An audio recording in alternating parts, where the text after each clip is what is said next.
बिस्मिल्लाहिर्रहमानिर्रहीम। स्टूडेंट्स, हमारा जो नेक्स्ट टॉपिक है इसमें हम लोग देखने जा रहे हैं। सबसे पहले तो देखेंगे हमारे पास जो पिछला हमने टॉपिक पढ़ा था उसमें हमने कुछ डेफिनेशन देखी थी सॉल्युबिलिटी एंड सॉल्युबिलिटी कर्व के हवाले से कि सॉल्युबिलिटी क्या थी और हमारे पास सॉल्युबिलिटी कर्व्स क्या थे। कर्व्स की हमने टाइप्स पढ़ी थी दो, कि हमारे पास कॉन्टिन्यूस सॉल्युबिलिटी कर्व्स भी होती है और डिसकंटिन्यूस सॉल्युबिलिटी कर्व्स होती है। नेक्स्ट हमारे पास दो टॉपिक रह गए थे, एक फ्रैक्शनल क्रिस्टलाइजेशन का रहता था, वो भी हम लोग डिस्कस करते हैं, लेकिन इसके हवाले से स्मार्ट सिलेबस के अकॉर्डिंग पीछे से कुछ डेफिनेशन इंक्लूड है, पहले उनको देख लेते हैं। तो हमारे पास जो पीछे से हैं वो पेज नंबर अगर आप बुक पे देखना चाहो तो इसके पीछे 263 है, और एक्सरसाइज का जो क्वेश्चन उसमें भी, यानी कि इधर से स्मार्ट सिलेबस के अकॉर्डिंग टॉपिक के जो पेजेस हैं वो कट किए गए हैं, लेकिन एक्सरसाइज से क्वेश्चन इंक्लूड किए गए हैं, तो हमें ये टॉपिक करना पड़ेगा। तो सबसे पहले देखते हैं, इसमें जस्ट 4 डेफिनेशंस हैं जो आपको किसी भी तरह से आ सकती हैं। सबसे पहले देखते हैं कि आइडियल सॉल्यूशंस क्या होते हैं। आइडियल सॉल्यूशंस वो होते हैं, पीछे भी आपने पढ़ा कि जो राउट्स लॉ को obey करते हैं वो आइडियल सॉल्यूशंस होते हैं, जो नहीं करते उनको हम लोग नॉन आइडियल सॉल्यूशन कहते हैं।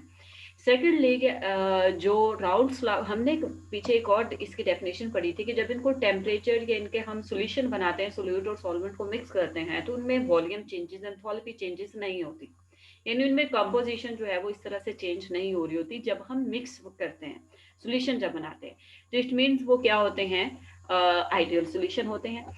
आइडियल सॉल्यूशन को हम दूसरा नाम देते हैं जियोट्रॉपिक मिक्सचर्स। जियोट्रॉपिक मिक्सचर्स किस तरह से होते हैं, जियोट्रॉपिक की डेफिनेशन यहाँ पे भी लिखी हुई, those liquids mixtures which distils with change. अभी हमने कहा चेंज इन कंपोजिशन, यानी इनकी कंपोजिशन क्या होती है, चेंज होती है। हमने कहा कि आइडियल सॉल्यूशन को जियोट्रॉपिक मिक्सचर कह रहे हैं।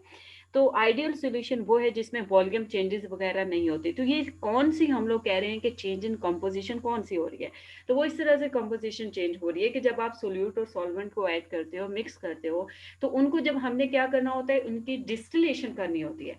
क्या करना होता है, हमने डिस्टिलेशन। फॉर एग्जांपल क्या हमारे सामने एक एग्जांपल दी हुई है आइडियल सॉल्यूशन की, कि आपके पास एक मेथनॉल है, अल्कोहल की टाइप है, और हमारे पास क्या है, यहाँ पे वाटर है, इन दोनों को हमने मिक्स करके एक सोल्यूशन बनाया। अब हमने इसको क्या करना है, डिस्टिल करना है। तो हमने जब इसका सोल्यूशन बनाया तब तो आइडियल सोल्यूशन बन चुका है। फ्रैक्शनल डिस्टिलेशन क्या होती है, कि a type of distillation in which components of a mixtures are separated on their basis of their difference in boiling point, यानी बॉइलिंग पॉइंट की डिफरेंस पे हम इनको क्या करते हैं, सेपरेट आउट करते हैं। जिनका लो बॉइलिंग पॉइंट होता है वो सबसे पहले, यानी कि वो सेपरेट आउट हो जाता है। जिनका हाई बॉइलिंग पॉइंट होता है, ये डिस्टिलेशन टॉवर आपने पढ़ा होगा, तो इसमें डिफरेंट हमारे पास क्या होते हैं, टेम्परेचर रेंजेस होती हैं, जो कंपोनेंट जहाँ पे हमें डिस्टिल करना होता है हम वहां से डिस्टिल कर सकते हैं। तो हमने जो यहाँ पे जियोट्रॉपिक में चेंज इन कंपोजिशन का है, वो यही चेंज इन कंपोजिशन है कि हम इसको क्या कर सकते हैं, इसकी डिस्टिलेशन कर सकते हैं। डिस्टिलेशन यानी मेथनॉल और वाटर को, मेथनॉल की भी हम कर सकते हैं इस मिक्सचर में से डिस्टिलेशन। मेथनॉल क्या होगा, उसका बॉइलिंग पॉइंट पहले हो जाएगा, वाटर जो होगा उसका वो 100 बॉइलिंग पॉइंट होता है, वो बाद में हमारे पास डिस्टिल होगा। तो यहाँ से इनकी कंपोजिशन क्या हो जाती है, हमारे पास चेंज हो जाती है, यानी इनको हम सेपरेट आउट कर लेते हैं। तो यही है those liquids which distils with a change in composition, यानी जब आप सॉल्यूशन ये मेथनॉल और वाटर का ला रहे हो, आप यहाँ पे डिस्टिलेशन मेथनॉल के अलहदा कर रहे हो, वाटर के अलहदा कर रहे हो, ठीक है। तो ये क्या हो जाती है, इसमें चेंज हो जाती है, जिस वजह से हम इसको क्या कहते हैं, जियोट्रॉपिक या फिर ideal solution. They obey Raoult's law, azeotropic भी राउल्स लॉ को ओबे करते हैं। These are considered as ideal solutions. Example जो भी इसमें कोड की गई वो आप देख लें। नेक्स्ट है एजियोट्रॉपिक मिक्सचर्स। एजियोट्रॉपिक मिक्सचर्स क्या होते हैं, कि हमारे पास जिसमें, यानी कि इनमें कंपोजिशन, इनको हम नॉन आइडियल सॉल्यूशन भी कह सकते हैं, यानी इनमें कंपोजिशन चेंज नहीं होती। लाइक हमारे पास मेथनॉल या वाटर था, या फिर ये एथनॉल पड़ा हुआ है और वाटर है, जब हमने इनको मिक्स किया इसमें वॉल्यूम चेंजेस क्या होगी, हो जाएंगी, लेकिन जब हम इसकी डिस्टिलेशन करेंगे तो इनकी कंपोजिशन जो है वो हमारे पास चेंज नहीं होगी। यानी ये जिस तरह से हमारे पास हमारे पास एक स्पेसिफिक ये आइडियल सॉल्यूशन की होती है, इसमें हमारे पास ये जो डिफरेंट लाइन शो हो रही है, यानी डिफरेंट टेम्परेचर पे इनकी कंपोजिशन जो वो चेंज नहीं होती, जिस वजह से हम इसको क्या कहते हैं, एजियोट्रॉपिक मिक्सचर्स। ये जो एजियोट्रॉपिक मिक्सचर्स हैं, इनको हमने फर्दर मिनिमम और मैक्सिमम बॉइलिंग एजियोट्रॉपिक्स पे डिवाइड किया हुआ है, जिसकी हम फर्दर डेफिनेशन देखने जा रहे हैं। ये मिनिमम बॉइलिंग एजियोट्रॉपिक मिक्सचर्स कौन से हैं, और जो हमारे पास मैक्सिमम बॉइलिंग एजियोट्रॉप्स वो कौन से हैं, वो ये हैं। ये मिनिमम बॉइलिंग एजियोट्रॉप और ये मैक्सिमम, इनको दूसरे नाम से भी पूछा जाता है कि पॉजिटिव डेविएशंस क्या है और नेगेटिव डेविएशंस क्या है। बहुत ही सिंपल है। पॉजिटिव डेविएशन होगी जब आप लिक्विड सॉल्यूशंस को बनाते हो, सॉल्यूशन बन चुका है, जो मैक्सिमम यानी कि एक वेपर प्रेशर की होगी आपके पास कर्व, अगर वो वेपर प्रेशर से कब अबव आएगी, यानी ऊपर होगी, यानी वेपर प्रेशर से उनका जो अपना प्रेशर होगा उन लिक्विड्स का, वो मैक्सिमम कर्व शो हो रही होगी, उनका बहुत ज्यादा प्रेशर आ रहा होगा, तो उनको हम लोग क्या कहेंगे, पॉजिटिव डेविएशन। अगर उसका कम होगा तो हम उसको क्या कहेंगे, नेगेटिव डेविएशन। ये यहाँ पे मैंने अभी की थी, मैं अभी आपको ना शो करवाती हूँ, बल्कि ये यहाँ पे ना मैंने वहां पे स्लाइड में ऐड नहीं की। चलेंगे, आपको नजर आ रहा होगा कि ये हमारे पास राउल्ट्स लॉ के अकॉर्डिंग ये आइडियल सॉल्यूशन था। हमने कहा कि एजियोट्रॉप्स जो होते हैं, एजियोट्रॉपिक जो मिक्सचर्स होते हैं, वो क्या होते हैं, हमारे पास नॉन आइडियल सॉल्यूशंस होते हैं। तो नॉन ये आइडियल सॉल्यूशन की कब आ रही है, नॉन आइडियल पॉजिटिव भी होगी, और ये दोनों अब हमारे पास एजियोट्रॉप्स की ही एग्जांपल्स थे। तो ये हमारे पास पॉजिटिव जो होगी अबव द आइडियल सॉल्यूशन आएगी लाइन। तो ये इनका क्या हो रहा है, वेपर प्रेशर से ज्यादा आ रहा है। ये नीचे क्या है, वेपर प्रेशर से बिलो आ रही है लाइन, तो इनको हम लोग क्या कहेंगे, ये नीचे वाली क्या होगी, from Raoult's law negative deviation, और ये पॉजिटिव डेविएशन।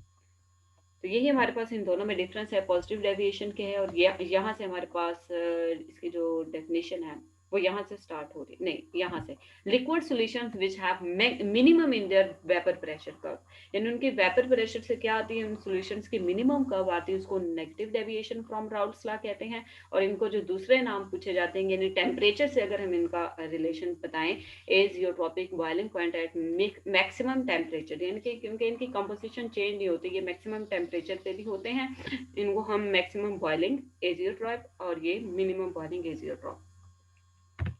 नेक्स्ट हमारे पास एक और छोटा सा सिंपल सा टॉपिक है, वो फ्रैक्शनल क्रिस्टलाइजेशन, और बहुत इंपॉर्टेंट है। इसमें से मोस्टली कुछ एक्सरसाइज के भी नोट्स में मैंने आपको दिखे हुए, आप वहां से भी कर सकते हैं। फ्रैक्शनल क्रिस्टलाइजेशन क्या है, पहले डिस्टिलेशन थी, वो लिक्विड्स की थी। अब हमारे पास क्रिस्टलाइजेशन है कि separation of solid substances from a solution, यानी कि फ्रैक्शनल क्रिस्टलाइजेशन यानी क्रिस्टल्स में से हमने क्रिस्टल्स ऑब्टेन करनी है।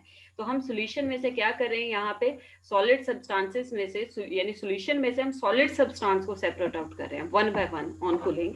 यानी आप एक सैचुरेटेड सॉल्यूशन बनाते हो, उसके नीचे क्रिस्टल्स बैठ जाती हैं, और क्रिस्टल्स कब बनती है, जब आप उसको कूल करते हो।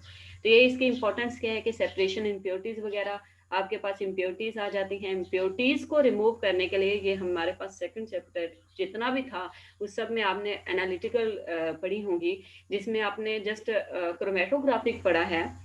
ये वाले आपने 2-3 टॉपिक, सब्लिमेशन भी पढ़ा था कि आप इम्प्योरिटीज वगैरह को रिमूव करने के लिए उसका यूज करते हो, वही प्रोसेस इस्तेमाल करते हो। इसके अलावा आपके पास डिस्टिलेशन क्रिस्टलाइजेशन का प्रोसेस था, और हमारे पास फिल्ट्रेशन का था।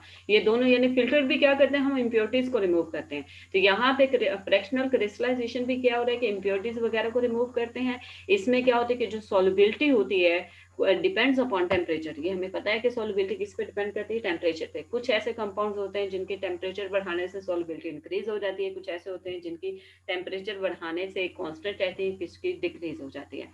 तो ये है rapidly changes with temperature but solubility of, यानी KNO3 की जो है वो इंक्रीज हो, जैसे जैसे टेम्परेचर बढ़ाते जाओगे उनकी ज्यादा से ज्यादा उनकी क्या होती जाएगी, सॉल्युबिलिटी होती जाएगी, ज्यादा से ज्यादा क्रिस्टलाइजेशन आपको मिलेगी। लेकिन जो हमारे पास KCl है, KBr जो एलानिन है, इनकी ग्रेजुअली चेंज होती है, यानी स्टेप बाय स्टेप चेंज होती है। KNO3 की शार्प अप हुई, फिर से ज्यादा, यानी कि उसमें ज्यादा चेंजिंग आती है। तो thus one substance may participate earlier by cooling, leaving behind other in solution। यानी अगर आप इन दोनों को, फॉर एग्जाम्पल KNO3 जो है वो ज्यादा टेम्परेचर पे ज्यादा सोलबिलिटी शो करता है, और KCl उसकी निस्बत कम शो करता है। अगर आप इन दोनों में से सेपरेट आउट करना चाहो तो जो ग्रेजुअली इंक्रीज हो रहा है वो आपके पास सोल्यूशन में बिहाइंड रह जाएगा, और KNO3 आपके पास क्या हो जाएगा, जल्दी वहां से सेपरेट आउट हो जाएगा। तो इस तरह से आप फ्रैक्शनल क्रिस्टलाइजेशन कर सकते हैं, यानी कंपाउंड से क्रिस्टल्स ऑब्टेन कर सकते हैं। Thank you student.